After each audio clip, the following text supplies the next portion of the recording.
Fala, Pato, bom dia para você, para todo mundo aí no Brasil. Exatamente, falamos aqui de Nova York, daqui a pouquinho, meio-dia, horário aqui dos Estados Unidos, da costa leste, 2 horas da tarde, horário de Brasília. O Maduro e a esposa dele vão passar por essa primeira audiência num tribunal federal. Os dois já estão por lá. O deslocamento aconteceu bem cedinho. Eles deixaram a penitenciária federal no Brooklyn, numa viatura, e foram até um pátio ao lado. De lá pegaram um helicóptero e de helicóptero foram levados até esse tribunal, estão ali numa cela e daqui a pouco vai ter a realização dessa primeira audiência, que deve ser uma audiência bem rápida, exatamente como acontece nos filmes, né? Aquelas audiências em que o juiz lê ali quais são as acusações, são 4 acusações contra Maduro e a esposa: narcoterrorismo, utilização de armas, explosivos, e depois, no caso, né, o acusado, Maduro, e a esposa, Cília Flores, vão se declarar culpados ou inocentes, exatamente como acontecem, né, nos filmes. E aí, o juiz, que é um juiz experiente, tem mais de 90 anos de idade, foi indicado lá atrás pelo ex-presidente Bill Clinton, pode ou não determinar uma fiança. Nesse caso, os juristas por aqui não acreditam que uma fiança vai ser colocada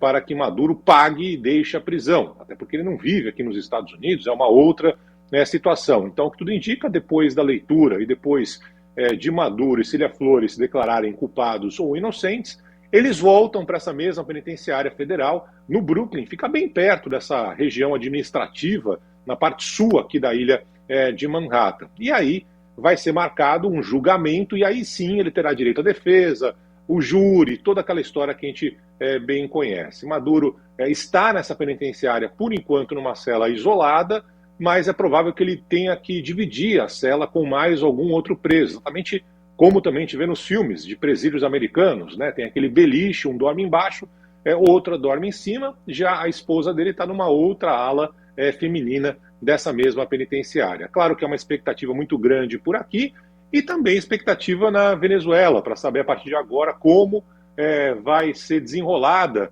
toda a questão do governo da Venezuela, né, de que forma os Estados Unidos vão, entre aspas, né, tocar esse governo, já que Trump, no final de semana, disse que iria comandar o país até uma transição ser realizada no país vizinho do Brasil. Barão, bom dia, aqui é o Danilo. Eu queria saber como que está aí a manifestação, né? Porque no sábado, nos primeiros dias, nas primeiras horas, uma grande manifestação ali em frente, né? Onde estava então Nicolás Maduro, mas agora, não é? Com essa visita ali prevista para as 2 horas, horário de Brasília, não é? Essa manifestação aumentou, a polícia conseguiu dispersar, eram manifestações favoráveis e contrárias também a essa situação, né, envolvendo o Nicolás Maduro. Como que está agora, hein, Barão? É muito cedo por aqui agora, são 8h39 da manhã, então a galera praticamente ainda nem despertou direito. Então, mais tarde deveremos ter algum tipo de manifestação, já que está prevista para meio-dia essa primeira audiência no fórum ali na parte sul da ilha de Manhattan. Claro que o prédio está cercado, né, pela polícia numa situação como essa. A gente acompanhou ali vários julgamentos envolvendo o ex e atual presidente Donald Trump, então toda aquela área fica cercada.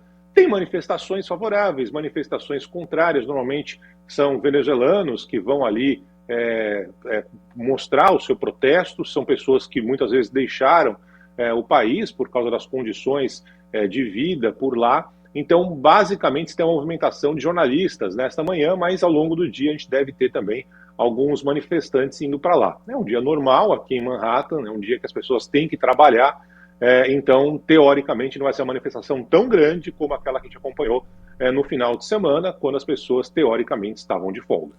Varão, rapidinho para a gente finalizar, e como que tá por aí, desde o fim de semana, a repercussão da imprensa norte-americana e os americanos em si estão ligando para esse movimento feito pelo governo do país? Os americanos até agora não tinham a menor ideia de onde ficavam a Venezuela. Eles não conhecem Maduro, não é algo que está no dia a dia, no boca a boca aqui da população.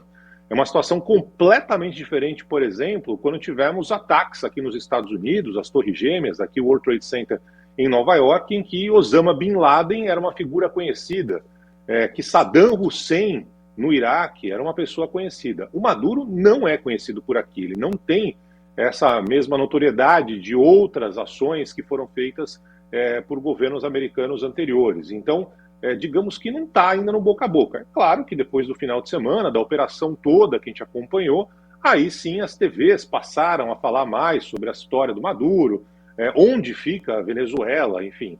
Mas não há interesse grande da população nesse momento, que está muito mais preocupada, por exemplo, aqui em Nova York, como está acontecendo em São Paulo, com o aumento no preço do ônibus, do metrô. Então, eles estão muito mais ligados a coisas do dia a dia do que necessariamente com ações internacionais do governo Donald Trump. As pesquisas mostravam por aqui.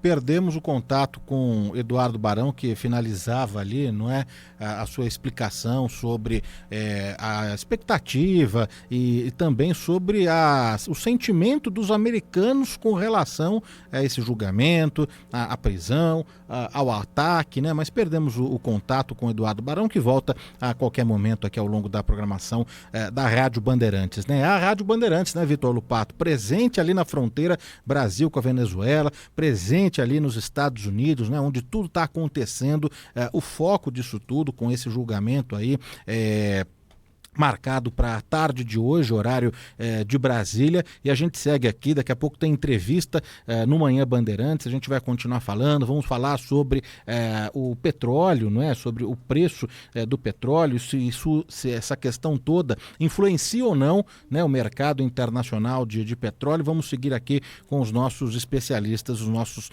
entrevistados no Manhã Bandeirantes. Isso, nós vamos voltar a esse assunto daqui a pouco, ao longo do Manhã Bandeirantes desta segunda-feira, mas agora vamos trazer prestação de serviço com a ajuda dos nossos ouvintes.